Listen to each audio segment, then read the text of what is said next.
Ladies and gentlemen, today I have a little treat for you, right? Especially if you're a fan of a certain game or a certain genre of game.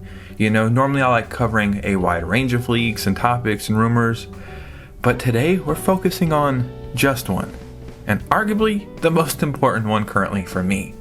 Yeah, I'm talking about Chrono Trigger, or a Chrono Trigger remake, because we have some updates that sound very enticing. So let's go ahead and get right into this video. What can I say that hasn't already been said about this great game? And you know me, one of my favorite genres is RPGs, JRPGs. I love them dearly. I play them all the time. I didn't play Chrono Trigger until the end of last year, and it was actually the first game I beat in 2026. And as soon as I finished, I wanted more. It turns out we might not have to wait too much longer for that. So we're going to break down Chrono Trigger, the history, what it is, how you can play it, the rumors, updates, the leaks, and see if we can end this video on a high note. So before we get started, if you could hit a like and subscribe, that would truly mean the world to me. Follow me on Instagram and Twitter so we can keep our communities growing, and let's just go and get right into this one. So let's do a little history lesson, right? Chrono Trigger was originally released for the Super Nintendo, or the Super Famicom, in Japan on March 11th, 1995, and in North America on August 22nd, 1995. And you may ask, well, why didn't you play it all the way back then? Buddy, I was born in 92. I was only 3. I was not that advanced. Now, if you've never played Chrono Trigger or don't know much about it, you might ask, why is it so special? Well, to put it simply, it was made by the Dream Team. And you know, you hear the term Dream Team often in sports and entertainment or whatever, but this is the Dream Team because it was featuring key staff from both Final Fantasy and Dragon Quest, including Hironobu Sakaguchi, Yuji Horii, and the character designer Akira Toriyama that created Dragon Ball Z. Yeah, I think that is the definition of a dream team. Now, even though Chrono Trigger came out all the way back in 1995, it's been 30 years, but there's still only 3 official ways, I think, to play this. I could be wrong, so correct me if I am wrong. But you can play it on the Famicom or the Super Nintendo, right? But I'm not sure of the exact release date, but it was also released on the Nintendo DS. And then again, I'm not sure of the exact release date for this, but I know it's also available on Steam. Now, like I said, I just beat the game in 2026, so how did I play it, right? Well, I don't have a Super Nintendo, so I didn't play it that way. I do have a DS, and I looked up how much it would cost to play on the DS. Yeah, it's not something that I can currently afford. I do have like a little emulator thing for my DS, and it has like 250 games, and I thought, whoa, it's definitely gonna have Chrono Trigger on there. It didn't have it, which was a bummer. So one thing that I do sometimes on this channel is review these little emulator consoles. And I got sent this one. Wait, it's this way. I got sent this one. It's very comfortable. It's not important what this is or how comfortable it is, though. The important thing is this did have Chrono Trigger, so this is how I beat Chrono Trigger. But I still felt like I needed something physical to hold. As soon as I beat it, I thought, this is incredible. I love it so much. I've got to talk about it. I've got to hold something. So I did order this off Mercari from Japan. This is Chrono Trigger for the Super Famicom. It even has the original manual in it. Came in like a little case or whatever. Yeah, very pristine condition. And I think I paid like $40 for this, or 35 or something like that. It wasn't more than $50, I know that. So even though I didn't buy a physical copy, put that in and play it that way, I still own it physically. It's still real to me, damn it! Now, there's been little rumors and leaks and tidbits here and there over the past couple of years, but they really started to heat up in 2025. And the reason is, it was the 30th anniversary of Chrono Trigger. I think they had a couple of concerts going on. I'm pretty sure I also seen some merchandise and some really cool figures that were pretty expensive. But it got it back in like the whole gaming universe, people talking about it.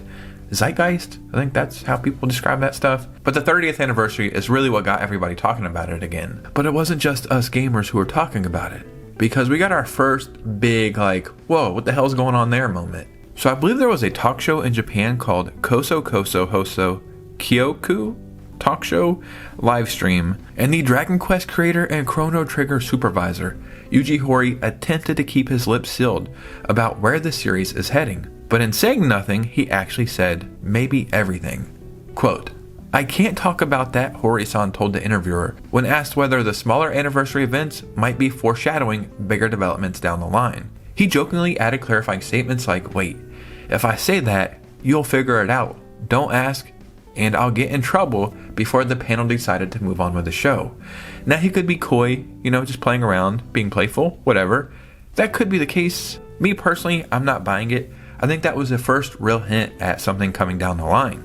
Now, don't get me wrong, that was cool, but it's been a couple of months and we've heard nothing until today. So there's a new article going around called "A Chrono Trigger Remake is Already in Development, Insider Claims," right? Not maybe in development, it's already in development. Commenting on a Reset Era forum and a thread regarding a recent survey shared by the Square Enix's team Asano, the studio behind the Octopath Traveler series, which popularized the HD 2D visual art style, insider John Harker made a very interesting comment. He says, "The Chrono stuff is already in development though. Let's ask for something else, like opening back up Triangle Strategy 2 or a legit sequel to Final Fantasy Tactics." Then somebody else said, "You really just went and said the quiet part out loud," to which John Harker replied, "It wouldn't be the first time," doubling down on providing information. Unfortunately, the insider did not specify if this Chrono Trigger remake would be an HD 2D game or not. Now, if this is true, and fingers crossed it is, and I'm going to go out on a limb and say, I just think it makes sense. It's too much of a missed opportunity, right? I mean, I've seen bigger misses in gaming, but with the way Square Enix is moving right now, this is a perfect time to do it. So for the sake of this video, let's say this is true. What other kind of style could they possibly do that would live up to the hype and the expectations and the reception of the original? It's gotta be HD 2D graphics. And it's kind of crazy to think about. Right now, there are so many HD 2D games. Some of them are not even made by Square Enix. It's just its own genre now. Like, I think Square Enix even has a Square Enix HD 2D Twitter page, because now it's like its own separate entity. But as popular as those graphics have become, it all started with Octopath Traveler back in 2018. It hasn't even been a full decade yet, and it feels like it's always been there almost, right? So if it is in fact getting a full-on remake, it's gotta be in the HD 2D art style. Now, as exciting as this would be to see, and eventually we'll get that reveal, there's one big question left up in the air. How will this all work without Akira Toriyama? One of the greatest people to ever walk this earth, at least in my opinion. I grew up on Dragon Ball Z. That was my entry into anime. And now, it's one of my favorite pastimes, watching anime. Funny enough, I just rewatched Dragon Ball, the OG one, maybe like a couple of weeks ago, and it held up so good and it was so damn funny. So quickly, I just want to say rest in peace, Akira Toriyama. Huge part of my life, right? But really, I wonder how would this work without them. Now, I know a new Dragon Ball Z game just got shown off for 2027. I can't remember the title of it. And I think it even says in there, like, artwork and characters done by Akira Toriyama. So maybe this was artwork that he did back then and they're using now or whatever. I don't know how it would work. Regardless, I'm sure everything is going to go perfectly fine. It would be nice to see like a little part dedicated to him in the game, like a little statue or something, but that's me getting ahead of myself, right? Now, another question I have. If it is in fact in development, when would we finally see something about this, right? Let's just say they confirm it is in development. Where and when would they show this off? Because it has to be on like a big grand stage. This is an important event. So then I was thinking, well, maybe they show it off at the end of this year at the Game Awards. That would be kind of cool, and that would make a lot of sense. But for some reason, if Final Fantasy VII Part 3 hasn't been shown off like sometime this entire year, of course that would be shown off at the Game Awards at the end of the year. So would they do two big reveals? I mean, they could. Or maybe they show it off in a Nintendo Direct. Just saying, that would be kind of cool. I don't think it would be a Nintendo exclusive, maybe a timed exclusive or something, but I don't know when they would show it off. Hopefully it wouldn't just be like a random Twitter post or something, because that would make me very upset. However it eventually plays out, it really doesn't matter. As long as we get a real Chrono Trigger remake, I think it will be one of the biggest, like, here you go, this is a thing you've all wanted and asked for moments in gaming history. I know there's a word for that, but there's been 30 years of people enjoying this game, playing it. Like I said earlier, it was the first game I beat in 2026, and it feels like a game that just came out. Like the controls, the story, the music, the characters, the time traveling mechanics, it all felt so modern. Like, it just held up so damn good. Yeah, I really enjoyed my time with it. Side note, I really need to play Secrets of Mana now, or Secrets of Mana, whatever. That is next on the list. But ladies and gentlemen, what do you think about this? Because your opinion matters most. So in the comments below, I would love to hear from you guys. If you've ever played Chrono Trigger before, let me know. Let me know your experiences with it, your stories, whatever. And also, if you have played it, where did you play it? Super Nintendo, DS, Steam, emulator, somewhere else that I'm not sure about? Just start a conversation. And if you made it all the way to the end of this video, if you could do your boy a favor, hit that like and subscribe on the way out. Follow me on Instagram and Twitter, and consider becoming a channel member because that would really mean the world to me. And you guys know me, I'll see you very soon with a new video. Peace.